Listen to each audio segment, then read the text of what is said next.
السلام عليكم ورحمة الله وبركاته، ازيكم عاملين ايه؟ يا رب دايما تكونوا بخير. لو أول مرة تسمعوني هتعرفوا حكايات وأسرار كتير جدا. ما تنسوش اللايك والاشتراك للدعم. النهاردة حكايتنا حكاية أثارت جدل رغم إن مر عليها أكتر من 30 سنة. هي حكاية أحمد عدوية ومحاولة قتله والإشاعات اللي كتير طلعت عليه. هنعرف إن شاء الله النهاردة الحقيقة بالتفصيل. أحمد عدوية هو طبعا رائد الأغنية الشعبية. أحمد محمد مرسي من المنيا. كان كل طموحه وكل هدفه في الحياة إنه يبقى مطرب شعبي. نزل من المنيا على القاهرة، وطبعا أي فنان بيبدأ الوقت بتاع أحمد عدوية لازم ينزل على شارع محمد علي. معروف إن شارع محمد علي شارع الفن والمطربين، ولحد الآن في محلات كتير في شارع محمد علي بتبيع الأدوات الموسيقية من زمان جدا. المهم إن هو نزل شارع محمد علي وابتدى يكون فرقة بسيطة، هو وكام شخص كده، لكنه ما كانش مطرب، كان بدأ على الطبلة أو الرق. في يوم من الأيام كان جه خبر إن في عيد ميلاد شريفة فاضل، يعني العيد الميلاد ده هيكون فيه فنانين كتير جدا وهيكون فيه ناس كتير جدا. طبعا دي كانت فرصة هايلة لأحمد عدوية إنه يكون متواجد في العيد ميلاد عشان يثبت موهبته. وبالفعل عرف إن هو يروح، وطبعا في مطربين كبار جدا كانوا بيغنوا، بس كانت بتبقى في أوقات راحة. فاستغل أوقات الراحة بين كل مطرب والتاني وابتدى يغني وصلة غنائية يعني صغيرة جدا. ولكن بعد ما غنى، يعني يمكن كوبليه ولا حاجة اللي غناه، بعد ما غنى على طول انهالت عليه عروض للشغل. من هنا ابتدى أحمد عدوية يثبت نفسه في الطرب. شوية بشوية لحد سنة 89 كان بقى أحمد عدوية اتعرف مش بس في مصر، في الدول العربية كلها. نال شهرة واسعة جدا، كل الناس كانت بتحبه وبتسمع له.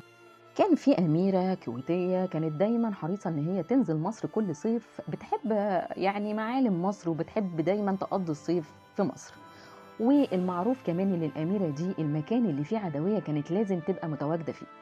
يعني وشها بقى مألوف للناس كلها ان عدوية موجود، يبقى الأميرة دي لازم تبقى موجودة. فطبعا كانت بتنزل في المكان اللي فيه عدوية. هو كان دايما شغله في فندق ماريوت.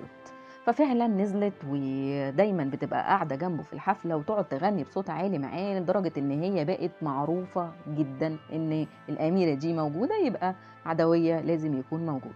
في يوم من الأيام راحت له الأميرة وسلمت عليه كالعادة، وقالت له في أمير كويتي صديق ليا نازل معانا هنا وعنده جناح، وعايزك عشان عايز يعمل حفلة خاصة، اشترى شقة جديدة في مصر الجديدة وعايزك انت اللي تقدم الحفلة الخاصة. قال لها والله من العين دي قبل العين دي. قال لها خلص الشغل بتاعي النهارده ويعني هنظبط مع بعض ميعاد واطلع له.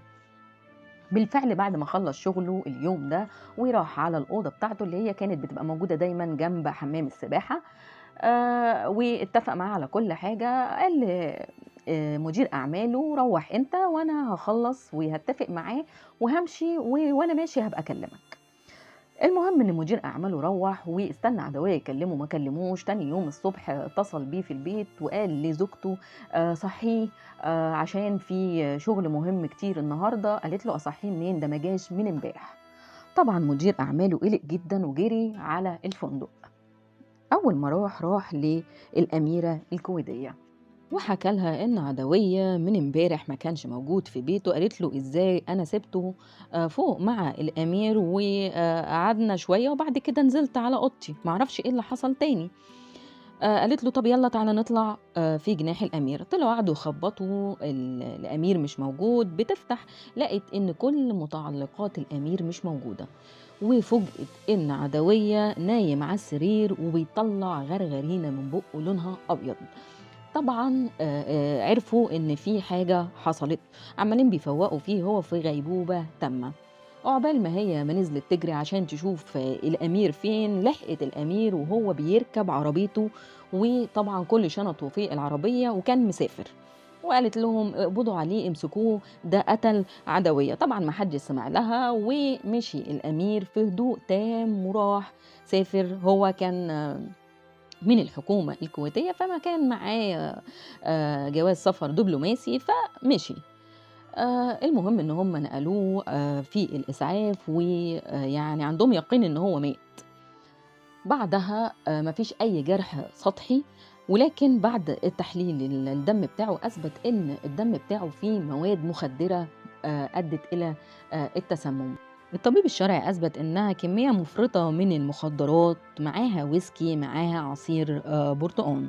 طبعا عدوية وصل لحالة صعبة جدا، اتشل شلل كلي، دمار في الكبد، دمار في الكلى. آه، حتى بعد ما ابتدى يفوق شوية الفك بتاعه كان فيه شلل، ما كانش قادر حتى يدخلوا له الأكل ويمضغه، يعني كان بياكل عن طريق الخراطيم. فطبعا النيابة أمرت بالتحفظ على عدوية، ولكن حالته الصعبة جدا خلت أسرته إنها تصر إنه يسافر فرنسا يكمل علاجه، وبعدها ينزل ويتم إكمال التحقيق معاه.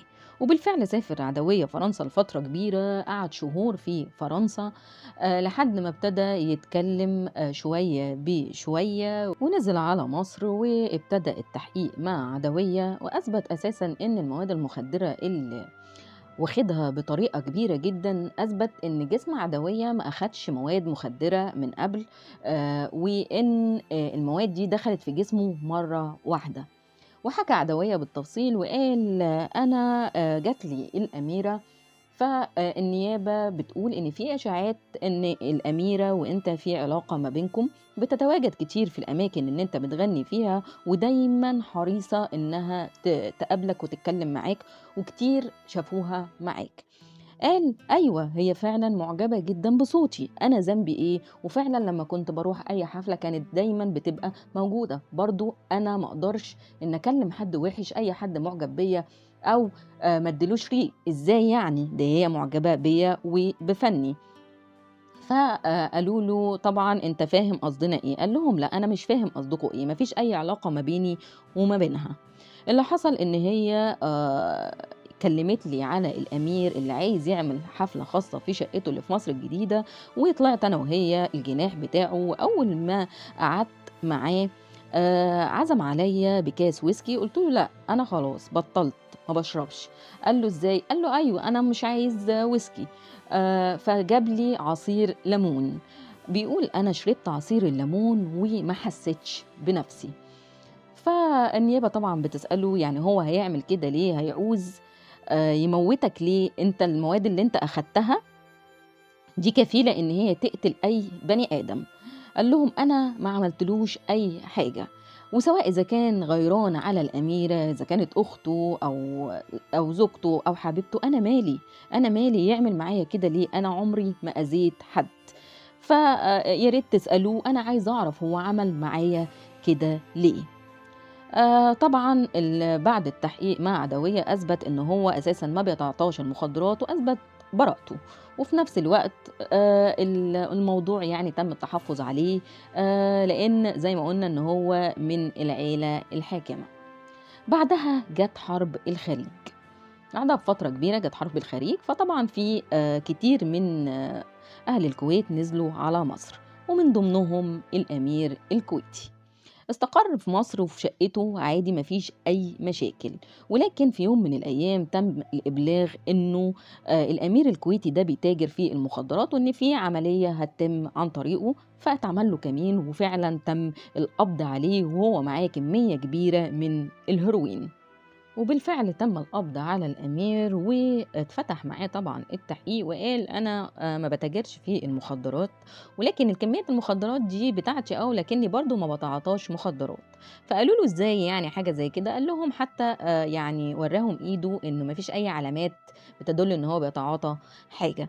قال لهم انا مجرد ان انا بشعل فيها النار وبسيبها وبستنشقها، فانا كده ما بتعاطاش المخدرات. بعدها تم طبعا فتح التحقيق في موضوع عدوية، وقال لهم حتى موضوع عدوية أنا بريء من دمه، أنا ما عملتلوش حاجة. عدوية دخل عليّا الجناح بتاعي وهو كان سكران جدًا ووقع وأُغمى عليه وحاولنا إن إحنا نفوّقه. فطبعًا الأسئلة العادية اللي أي حد ممكن يسألها، طيب لمّا هو وقع إزاي ما طلبتش الدكتور الموجود في الفندق، وإزاي سِبته بالشكل ده وعلى طول سافرت ومشيت، حتى ما بلّغتش إن هو مُغمى عليه أو أي حاجة. قال لهم والله أنا كان عندي سفر وكان عندي شغل مهم وسِبته وقُلت أكيد الناس اللي موجودين هيعرفوا إنه تعبان وهيبلّغوا عن حاجة زي كده. طبعًا الموضوع ما اتصدّقش، ولكن برضه ما فيش أي إجراء اتّخذت ضده، إلا إنه طبعًا اتسجن لمدة 7 سنين في مصر عشان المخدرات، وبعدها أخَد براءة أو اترحّل على بلده ومن هناك أخَد براءة. بعدها بفترة الأمير تم القبض عليه في الكويت بإنه برضه بيتاجر في المخدرات وبيتاجر في السلاح، واتحكم عليه بالإعدام. أهله قدّموا التماس كتير عشان الإعدام ما يتمش، ولكن هو قبل فترة الإعدام توفّاه الله بالسكتة القلبية. بعدها جِه كتير أحمد عدوية في لقاءات، وطبعًا ده بعد ما انقطع فترة كبيرة جدًا للتعافي، ولحد الآن في آثار كبيرة جدًا من اللي حصل له. وإشاعات كتير طلعت إنه تم قطع عضو حساس عنده، وهو ده اللي أدّى للشلل الكلي لأحمد عدوية، والله أعلم بالحقيقة. ولكن اللي أكدته زوجته في حوار مع منى الحسيني لمّا سألتها وقالت لها: "هل الموضوع اللي حصل للفنان أحمد عدوية كان سببه واحدة ست؟" قالت لها: "والله يا منى يعني أنتِ لو جبتِ الموضوع من اليمين أو من الشمال هتلاقي إن فعلًا سببه واحدة ست." فكلام كتير وإشاعات كتير طلعت على أحمد عدوية، ولكن اللي إحنا متأكدين منه إن طبعًا أي شيء بيبتدي غلط لازم ينتهي نهاية مأساوية. دي كانت حكايتنا النهارده عن الفنان أحمد عدوية، استنونا إن شاء الله في حكايات تانية كتير، والسلام عليكم.